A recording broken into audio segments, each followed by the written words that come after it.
m'appelle Sébastien Guilleux, j'habite à Éric, près de Nantes, et je lance le boomerang depuis une trentaine d'années. J'ai créé Boomerang Evolution depuis 5 ans où je crée et je vends des boomerangs par internet.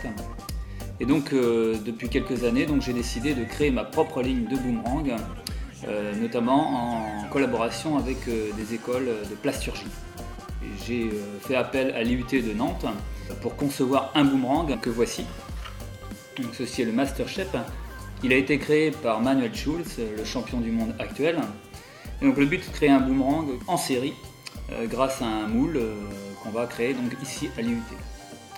Donc pourquoi avoir recours à l'IUT? Tout simplement pour avoir accès à un parc de machines conséquent. Également pour avoir donc accès à des compétences et notamment tout un tas de professionnels, des étudiants, des futurs professionnels, des professeurs également. Et puis bien sûr une raison économique puisqu'il faut savoir qu'un moule coûte relativement cher.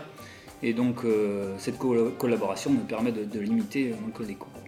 Lors de ce projet, je me suis principalement occupé de la modélisation du boomerang sur un logiciel CATIA V5. Pour cela, j'ai d'abord décalqué les contours du boomerang grâce à une photo que j'ai insérée sur le logiciel. Puis j'ai ensuite mesuré à intervalles réguliers pour créer la forme exacte du boomerang. Une fois que nous avions terminé le boomerang, nous l'avons imprimé en 3D pour que le client puisse le valider. L'injection plastique est un procédé très répandu dans l'industrie. Il est utilisé pour les séries de grande production, comme par exemple les bouchons de bouteilles. Son fonctionnement est très simple. Tout d'abord, la matière plastique est chauffée jusqu'à obtenir un état malléable. Ensuite, elle est injectée sous pression par une vis, dans un moule froid. Une fois que la pièce est refroidie, elle est éjectée hors du moule et on repart pour une nouvelle injection, tout ça dans un délai très court. Pour pouvoir concevoir notre moule, nous avons besoin de savoir comment le plastique va s'écouler dans notre empreinte. Pour cela, nous utilisons un logiciel qui va simuler l'écoulement du plastique et ses propriétés physiques. Une des problématiques de notre moule est le refroidissement des empreintes.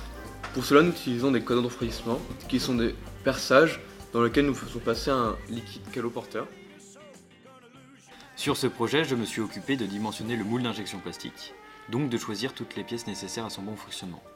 J'ai aussi modélisé le moule sur CATIA, ce qui nous permet de réaliser des plans et des FAO afin d'usiner le moule. Un moule d'injection plastique est composé de 3 grandes parties, la partie fixe, la partie mobile et la partie éjecteur.